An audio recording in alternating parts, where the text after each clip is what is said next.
Ao vivo! São agora 18 horas e 28 minutos, faltando aí 2 minutinhos para a gente começar a nossa live de fechamento Ibovespa. Então, faltam mais uns 2 minutinhos aqui, fazer o convite aqui para os excelentíssimos que sempre nos acompanham. Podem ficar aqui. Não tem problema nenhum, vamos lá. Hoje o mercado, conforme eu havia comentado na abertura, ficou bastante confuso, ficou bem zonzo, né?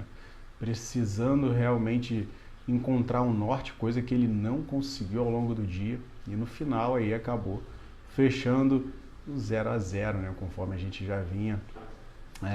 Algo que eu não digo que era impossível, mas que resume esse fechamento o dia inteiro, né? Que foi um zigue-zague louco, um zigue-zague total. Mas ainda falta aí 1 minutinho até a gente realmente começar. Terminando aqui de fazer os chamados.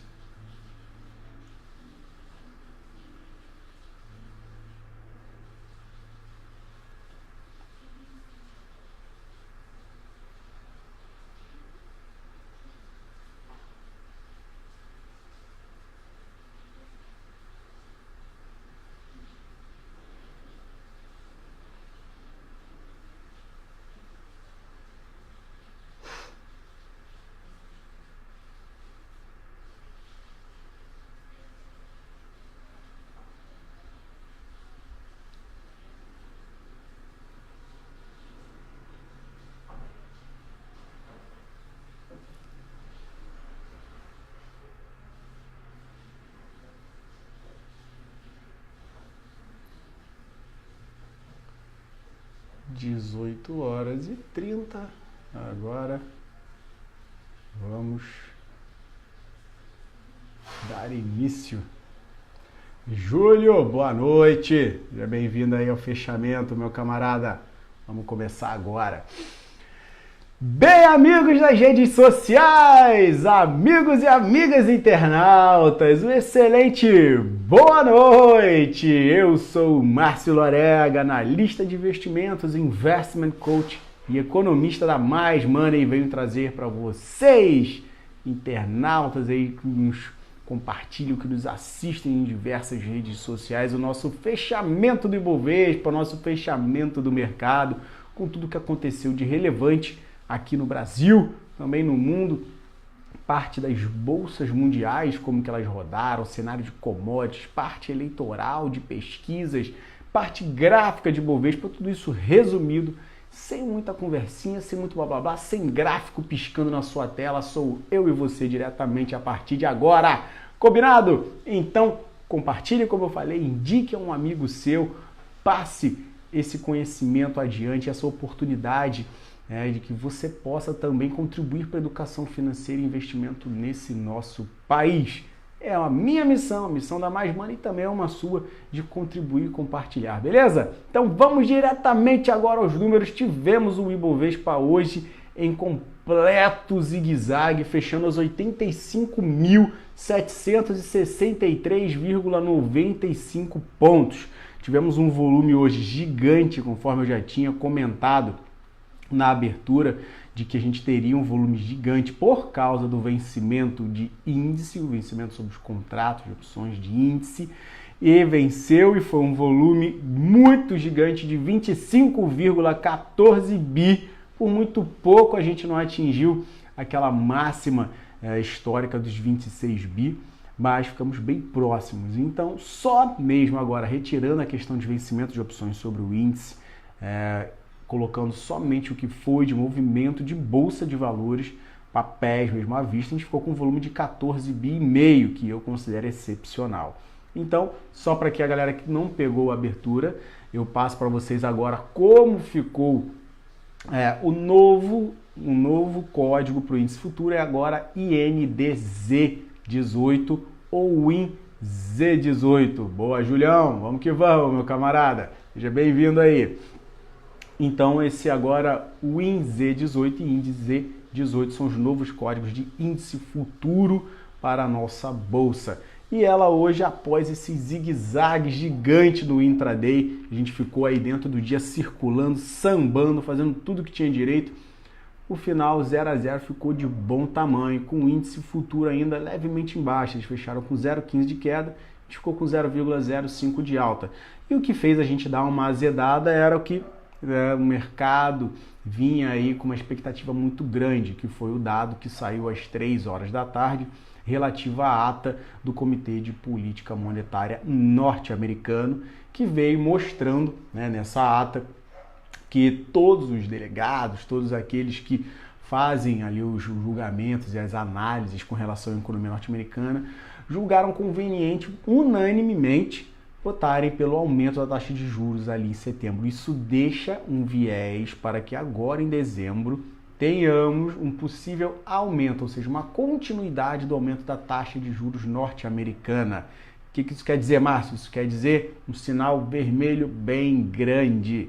Conforme a gente viu aí nas últimas semanas, a corrida dos treasuries, os títulos de renda fixa norte-americana, principalmente os de 10 anos, que são considerados os mais seguros do mundo, a gente viu essa corrida. E aí, quando você vê uma corrida, um aumento dessa taxa, porque existe a projeção de alta, conforme até o próprio comunicado ali deixou nessas entrelinhas isso, há uma corrida dos investidores globais para aportarem recursos nesse título. E isso quer dizer que dá uma secada mundial nos investimentos em bolsa de valores ao redor do mundo. E os emergentes são os mais afetados, porque são os mais voláteis, os que apresentam mais possibilidade de ganho, também mais possibilidade de risco.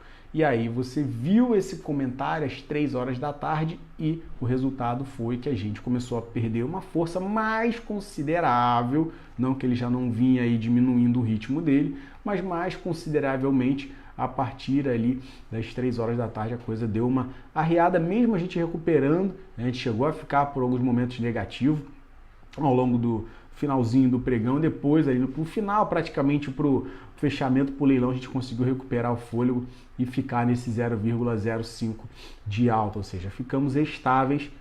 Agora, falando somente parte gráfica de Bovespa, eu digo a vocês que aquela cruz maligna de 3 pregões atrás, 4 pregões na verdade atrás, voltou de uma maneira um pouco mais branda, não está tão cravada como uma possível tendência de queda, mas para os comprados é um alerta. Márcio, amanhã vai cair? Não necessariamente, porém é um sinal de que o mercado precisa apresentar um pouco mais de força e os compradores ali estão começando a dar uma cansada. Precisamos de mais notícias positivas. Vocês viram que ao mesmo tempo, e aí é um detalhe que é bem importante, ao mesmo tempo em que saiu essa notícia relevantíssima no mercado mundial, que foi essa questão da ata do FONC, tivemos as pesquisas, Paraná Pesquisas divulgando o seu número. E o número foi excelente, foi demonstrando o Bolsonaro com 60,9%, anti-Haddad com 39,1%. O que praticamente o mercado já vem precificando a questão de eleição de Bolsonaro. Porém, não foi o bastante para suplantar, para superar essa notícia da questão da taxa de juros norte-americana. Então, o que fica de sinal disso? Qual a informação que a gente pode aproveitar disso tudo? De que o mercado não mais está olhando como, digamos, meu Deus, que bom que o Bolsonaro subiu, já que o mercado é pró-Bolsonaro. Ele já olha e fala, beleza, isso eu já sei, me dá algo de novo. Quais vão ser as diretrizes? O que vai acontecer? O mercado já está olhando como Bolsonaro vencedor, fique bem claro isso. Ele já olha isso, ele já precificou isso. Após uma vitória, aí sim, a gente pode ter ainda uma questão de um dólar caindo. Seja bem-vindo, Leandro! Muitíssimo boa noite, meu camarada. Que fique muito bem claro isso, que esse viés, essa questão do Bolsonaro, o mercado já dá como certa, a questão mesmo é só o porvir. E cada declaração dele aí sim pode trazer burburinhos, tanto positivos quanto negativos para o mercado. Hoje o burburinho foi um pouco mais positivo com relação a essa parte eleitoral, que o presidente do PSL veio comentar de que na questão da Câmara dos Deputados eles fiquem mais propensos a buscar um acordo com o Centrão. O mercado achou isso bacana e tal. Vamos ver como que isso vai rodar. Também Bolsonaro veio comentar aí com relação à questão do Banco Central, de que vai deixar o regime de câmbio flutuante, não vai buscar intervir no Banco Central como um todo. Isso também é algo que o mercado gosta, o mercado curte, e aí serviu, digamos, para segurar um pouco a onda das notícias negativas da questão de derrota com relação à Eletrobras, para a questão de venda da distribuidora da Amazonas, e aí ou começaram a correr diversos comentários de que elas poderiam fechar se não fossem vendidas, enfim, nesse burburinho elas apresentaram a maior queda do nosso índice Ibovespa. Também com relação a CEMIG, o ativo hoje ficou brigando loucamente com a questão de informação ali do Zema, falando que do jeito que está ele não vai privatizar assim a CEMIG, porque aí seria um desconto muito grande. Mas o mercado no primeiro momento enxergou isso como negativo, depois analisou e falou, não, ele está querendo um valor melhor, vai dar uma arrumada na empresa, não é que ele não vá privatizar, ele quer privatizar, mas não desse jeito, e aí acabou reduzindo uma queda que abriu com 5% e foi fechar com menos de 1% aí no final do dia. Então tivemos esse fluxo de notícias todo no dia de hoje. Foi uma quarta-feira que eu já vinha comentando, tanto no fechamento, que era um dia com dados norte-americanos, saiu o estoque do petróleo, saiu permissão de construção de novas construções, construção de novas casas, tinha essa questão de pesquisa, Paraná Pesquisa, ata do FONC, vencimento de opções sobre o índice, enfim, eram muitas coisas e deixariam realmente o mercado bem sensível, bastante volátil, e foi o que realmente aconteceu. Ao ponto que produzimos altas aí de 6,36 da B2W, foi a maior alta do índice. Tivemos aí a maior queda com a Eletrobras produzindo queda de 4,42. Isso demonstra essa homogeneidade aí em questão de tivemos muitas altas, tivemos muitas quedas, e quedas fortes, ou seja, balanços, que acabou representando esse Ibovespa aí 0,05 positivo, que a gente ficou com uma ligeira vantagem aí para os papéis que têm maior peso no índice, acabaram performando não tão negativamente. Por exemplo, Petrobras caiu 0,89 e uma Vale subiu 1,92. Banco do Brasil subiu 0,96, Itaú caiu 1,04.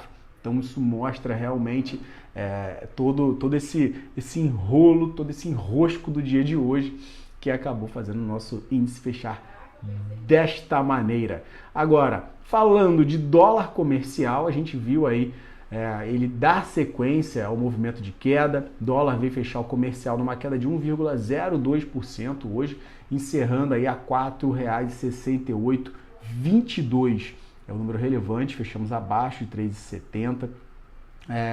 E aí demonstra que até em algumas casas já começaram a comentar de que o dólar pode ir a 3,50 com a eleição de Bolsonaro, mas muitos já falam que já tem muita coisa precificada, que é a região de 3,65 e 3,70 é uma região ideal para o dólar acalmar, se aplacar aí, aguardar as próximas movimentações tanto dos Estados Unidos quanto nossas aqui, não só a questão do Bolsonaro, mas o que ele vai fazer. O mercado já dá mais uma vez como favas contadas a vitória dele e a derrota do PT, a não ser que aconteça alguma reviravolta. E aí não estou aqui mais uma vez questionando idoneidade de pesquisas ou não, estou trabalhando com os números e é com isso que o mercado trabalha. Então temos esse cenário hoje claro e precificado no nosso mercado. E aí depois eu vou dissecar um pouco mais graficamente aqui o índice para vocês verem como que as coisas estão. Agora, um outro dado importante que foi divulgado hoje é a questão do saldo dos investidores estrangeiros. O saldo dos investidores estrangeiros deu mais uma queda e foi uma queda de 318 milhões de reais. Esse número, como eu sempre comento para vocês, tem 2 dias de atraso. Hoje estamos falando de quarta-feira e o dado foi divulgado referente à segunda-feira. E segunda-feira tivemos aí um número de 1.105 milhões de reais de saldo positivo ainda, mas está reduzindo, está reduzindo. As pessoas físicas também estão reduzindo, ainda não é algo desesperador, pelo menos estamos saindo junto com os investidores estrangeiros, até com um pouco mais de pressão, mas requer uma cautela, requer um olhar um pouco mais tranquilo. Faltam aí, vou botar 11 dias para a eleição, para o segundo turno, para a eleição presidencial. Semana que vem vamos começar com relação aos balanços, que eu já venho comentando. A gente vai ter aí Fibria, vamos ter Localiza, vamos ter Usiminas e vai começar aquele auê, aquele fuzuê que já está acontecendo nos Estados Unidos. Ontem foram notícias excepcionais lá fora, JP Morgan, Morgan Stanley, Netflix, com resultados muitíssimo bons, o que fez com que os índices de lá puxassem, mas hoje a gente ficou com o mercado mais modorrento por causa da ata do FONC. E é o que eu vou passar para vocês agora. Cenário internacional, Dow 30 menos 0,36 de baixa, S&P 500 menos 0,03 de queda, Nasdaq menos 0,04 de queda. Vocês veem, nível de indefinição foi no mundo inteiro. Falando do S&P 500 VIX, que é o índice do medo, à medida que ele cai, a gente tem maior propensão à entrada no mercado de ações, à medida que ele sobe, menor propensão à entrada no mercado de ações. E hoje fechou em queda de 1,25. Pô, Márcio, mas você falou que à medida que ele cai tem uma maior propensão à entrada no mercado, e os mercados norte-americanos, nosso mercado ficou meio mambembe, a Europa também, vou falar já já. E aí? Galera, nem sempre reflete isso. Uma maior vontade, só que a gente está falando de uma queda só de 1,25.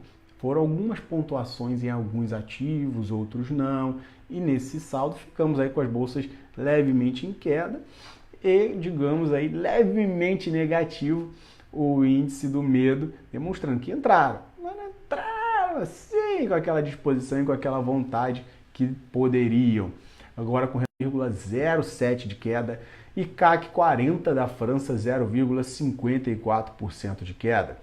O Eurostoxx 50, que é o conglomerado das 50 melhores ações, 50 maiores aí da Europa, que eu falo como se fosse um resumo da Europa como um todo, fechou numa alta de 0,20%. E aí deu um certo, digamos, equilíbrio. As mais que tem mais relevância, que tem menos expressão, mas no saldo final ficou aí positivo.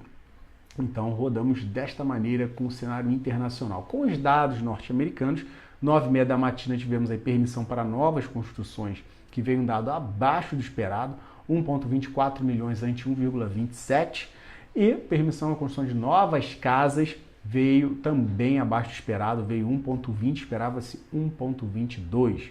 Todos esses dados fizeram que a gente no início rodasse bem, que esses dados foram divulgados 9h30 da matina. E 11h30 da manhã a gente viu o estoque do petróleo subir muito acima do esperado, não só acima da expectativa, que era de 1,6 milhões, mas acima até do período anterior, que foi de 6 milhões. Veio 6,5 milhões de barris de petróleo. Isso quer dizer que à medida que você aumenta os estoques, o preço cai. Reflexo disso, petróleo, tanto WTI quanto Brent, performaram em queda, referência aí respectivamente nos Estados Unidos e na Inglaterra. Vieram fechar aí o WTI com uma queda de 2,63 e o Brent com uma queda de 1,36. E isso também fez com que o nosso petróleo, nossa Petrobras, performasse negativo aí, não muito, mas um pouco, em 0,89 de baixa aos R$ 26,49. Para amanhã, a gente tem aí dados relevantes também norte-americanos, que saem na parte da manhã, sai aí um só, 9h30 da matina, que é o índice do Fed da Filadélfia de manufaturados, onde se espera uma redução, uma queda em comparação ao período anterior. Estimativa de vir a 19,7 esse índice. Temos aí dados chineses, mas que vão sair na parte da noite e que vão refletir diretamente para a gente na sexta-feira, como questão de produção industrial e PIB. Atenção Vale, fiquem de olho, setor de cirurgia, de mineração, parte de commodities em geral, PIB da China, quinta-feira à noite, e produção industrial. Isso aí é relevantíssimo para o nosso mercado, porque afeta diretamente as commodities e elas têm maior peso na nossa carteira do Bovespa, beleza? Então amanhã, só na parte da manhã, 9h30 da matina, depois nada mais. Vamos ver se sai aí, se pipoca alguma pesquisa. Opa, Júlio, pode deixar, meu camarada, mando sim. Eu falo com você em box, pode ficar tranquilo. E com relação à parte aqui agora diretamente gráfica, é onde a gente vai entrar, e eu falo aqui para vocês com relação ao nosso Ibovespa. Nosso Ibovespa, ele veio sim aos 86.000 167 pontos na máxima do dia de hoje. E isso aí, a gente toca numa resistência que eu já vinha comentando nessa faixa ali do Fibonacci que eu tracei para vocês, em 86.167 milhões. Opa, Júlio, pode deixar. Pode deixar que eu mando sim, meu camarada. Envio para você por e-mail. Depois só me passa o seu e-mail se não tiver ali no seu perfil, tá bom, meu camarada? Fico só aguardando, você pode me chamar inbox ali no Messenger sem problema nenhum, tá bom? E a gente ficou aí com relação aos 86.165 pontos, como já comentei, a questão do Fibonacci ali batendo, sendo relevante nessa região. E se a gente rompesse, se a gente superasse essa marcação, aí sim a gente continuaria, daria sequência ao rompimento para a faixa de 87.300 pontos, teria essa possibilidade de engatar um pouco mais, porém não conseguimos romper essa máxima. E aí o que aconteceu? Aconteceu que nós viemos perder um pouco de força, chegamos também ali em mínimas de 84.944, não chegamos ali no suporte da região de 84.500, mas perdemos 85.300 durante o dia. Mas o que isso quer dizer? Eu digo para vocês o seguinte, a nossa média de 20 está bem afastada do ponto que a gente está. A média de 20 períodos está em 81.600 pontos e a média de 8 em 84.500. Então a gente tem essas marcações como suportes relevantes para ainda segurar a nossa onda se viermos a cair nos próximos dias. Agora, se conseguirmos romper e aí sim dar aquela engatada boa acima de 86.100, 86.200, a gente pode ganhar essa pressão rumo aos 87.300. Campo de baixa, perdeu os 84.900, 84,5, perdeu 84,5, 83.700, 83.200, e aí depois a gente cai, dá uma arriada rumo a 82.600, ok? Falando agora das maiores altas, vamos falar das maiores baixas, volumes e os mais negociados do dia de hoje. Maiores altas aí, vou falar das 5 maiores altas. B2W 33,75, o papel bateu 6,36 de alta, fez uma boa alta no dia de hoje, acabou sendo aí a maior do Ibovespa, depois dele vir aí praticamente com 6 pregões seguidos em que a situação ficou um pouco complicada para o ativo. Ele tentou dar uma engatada, não conseguiu ficar da melhor maneira possível. Boa noite, mãe, beijo no seu coração. Seja bem-vindo aí ao fechamento do mercado, fã! E o mercado, e aí eu falo de uma questão gráfica, que ele vinha reportando essa baixa, conseguiu engatar, fez uma belíssima figura de alta e pode dar continuidade a esse canal de alta, principalmente se a gente vir a romper a máxima de hoje. Foi o seu fechamento, 33,75. Rompeu isso, Márcio? Para onde que nós vamos? Vamos buscar a primeira parte na faixa de R$ 34,10 e depois R$ 34,70, que foi o último pico. Então, fiquem aí atentos, o papel pode engatar novas altas. Se for a R$ 34,50 e você quiser já reduzir boa parte da sua posição, sem problema. Não precisa também esperar o pico máximo recente, que é R$ 34,70. Se romper o R$ 34,70 e dar continuidade a isso, ir à faixa de 35, aí sim a gente também pode engatar novas altas, novas compras para esse ativo. Campo de baixa é perder 32,80, 32,50 essa região, e aí pode chamar uma queda rumo a R$ 32,00. Perdendo 32, o papel engata aí uma pressão de baixa mais relevante para a faixa de R$ 31,25, R$ 31,20. Beleza? Agora, falando de Marfrig MRFG3, a gente tem aí o ativo R$ 6,17, fechou com 5,11 de alta, precisa romper a faixa de R$ 6,30. Se romper essa região, a gente pode dar uma corridinha rumo à faixa de R$ 6,50. Agora, se não conseguir romper a região de R$ 6,30 amanhã, a gente pode ver esse ativo voltando, perdendo força, batendo na casa dos R$ 6,00 novamente. E aí fica uma grande expectativa para o papel, se ele vai conseguir romper isso ou não. Rompeu essa região e rompeu 6,50 e pode ganhar uma pressãozinha rumo a R$ 6,96, combinado? E na continuidade, Natura R$ 31,00, 3,67, Qualicorp 14,20, 3,5, o ativo aí que a gente vinha comentando, não conseguiu desengasgar dessa zona bem apertada que está da média de 20 vindo de cima para baixo nela em R$ 14,50 e a média de 8 períodos de baixo para cima em R$ 13,55. Precisa seriamente romper essa marcação para que a gente tenha aí novas oportunidades. Até lá fica esse aperto, essa complicação, e aí a relação risco-retorno eu não considero a mais agradável de todas. Acima dessa faixa de 14,50, aí sim eu já olho com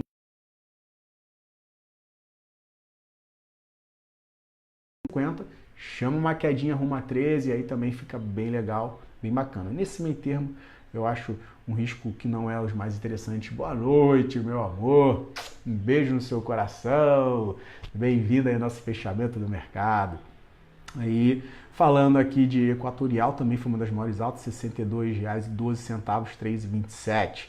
Maiores baixas, a gente teve a Elet 6, 24,85.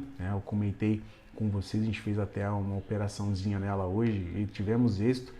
Foi uma operação de venda ali logo na abertura, conseguimos aproveitar. E o ativo hoje oscilou muita coisa. Ele quase chegou ali praticamente a recuperar, ficou em alta boa, depois perdeu, enfim, a volatilidade foi gigante no ativo, fechou a 24,85, a Elet 6, dando mais uma pressãozinha no papel e agora precisa vir a romper essa região de 25,50, que é mais ou menos ali onde a gente tem um Fibonacci, que toca nessa região de 61,8%. Se romper essa margem, a gente engata rumo à faixa de 26, 27 reais. Não conseguiu, ficou abaixo de 25,10 novamente amanhã, pode chamar a realização para 24,50 e perdendo 24,50 desce para os últimos níveis que a gente viu até na mínima de hoje, na faixa de R$ 22,79, R$ 22,70, ok? Elet 3 foi a segunda maior, que é a mesma, ordinária, 3,49. RD, antiga Radrogazil, 65,15, 2,77. Vimos Copel caindo também 2,41. MRV, 12,97, 1,81. E Via Varejo, R$ 13,94. Via Varejo aí com 1,76 de queda para o ativo. Ele que já começou a dar uma descolada da média de 20, da média de 8. Desceu, perdeu um pouco essa margem e pode vir a chamar mais baixas, principalmente se perder essa mínima do dia de hoje, na região de R$ 13,89. Se perder esse R$ 13,89, a gente pode voltar para a faixa de R$ 13,55, R$ 13,60, bem curtinho. Perdeu a região de R$ 13,50, aí engata uma disposiçãozinha mais considerável para a faixa de R$ 13, ok? Maiores volumes, Petrobras preferencial, volume de 2 bi 142, Petri 4 aí 26,49, papel ainda engasgado, muito modorrento, não gosto desse ativo para esse momento, só olho ele acima de R$ 27 para a gente voltar em uma operação de compra. Agora, se ele perde essa região de R$ 26, R$ 25,96, eu já começo a olhar com melhores olhos também para uma operaçãozinha aí de queda nesse ativo, podendo atingir a faixa de 25,50 de cara, mas o grande objetivo seria melhor a faixa de 25,30, ok? Segundo maior volume do dia, Vale Ordinária, 58,81, Vale 3 fez 1,92 de alta, 1 bi 276 de volume, segundo maior volume do dia, volume bom.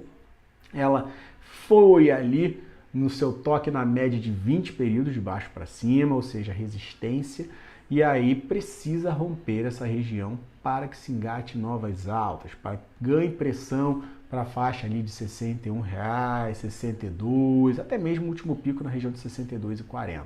Se não, a gente tem um suportezinho na faixa de 57,34 que dá uma sustentada nesse papel, e se perder isso, vai chamar mais queda rumo a 55,80. Terceiro maior volume do dia, Itaú, Itube 4, R$ 49,45, 1,04 de queda para o papel, 814 milhões de reais de volume para ela.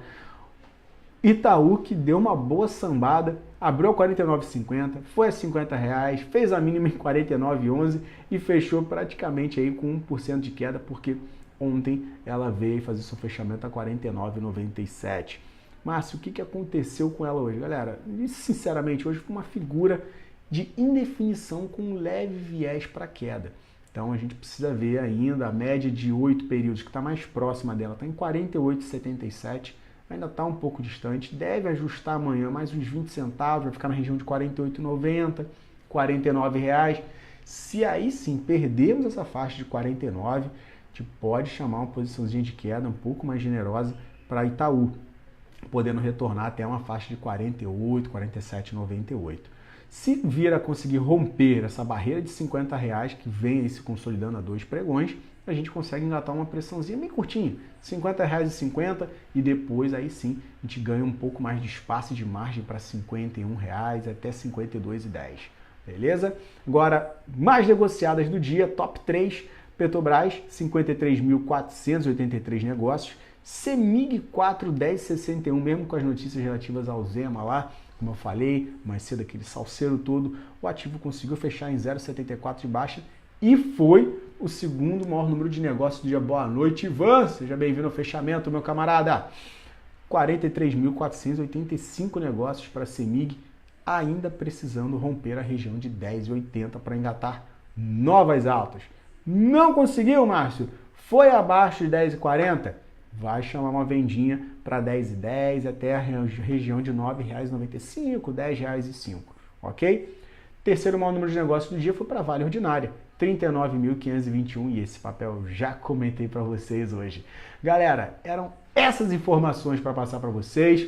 Um grandíssimo abraço a todos, espero que tenha sanado algumas dúvidas, passado algum norte para que vocês realmente consigam se orientar no pregão de amanhã. E óbvio, vocês contam comigo também na parte da manhã, na abertura do mercado, às 9h30 da manhã, com as notícias aí também já relevantes do que aconteceu no mercado asiático, quais são nossas projeções realmente, o índice futuro, como é que ele está caminhando.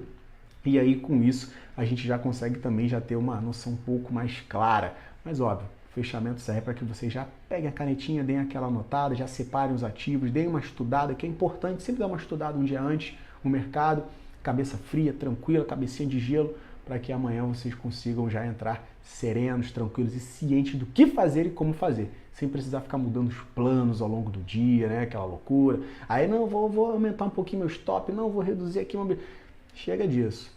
Entra igual uma máquina, opera igual uma máquina e ponto final. Se você deixar o emocional te dominar, você já era nesse mercado. Ok? Um grande abraço a todos e nos vemos amanhã na abertura do mercado às 9h30. O convite está aberto. Não deixe de compartilhar e de indicar aos seus amigos, hein? Vamos que vamos juntos nessa jornada, galera. Um grande abraço a vocês. Até amanhã. Tchau!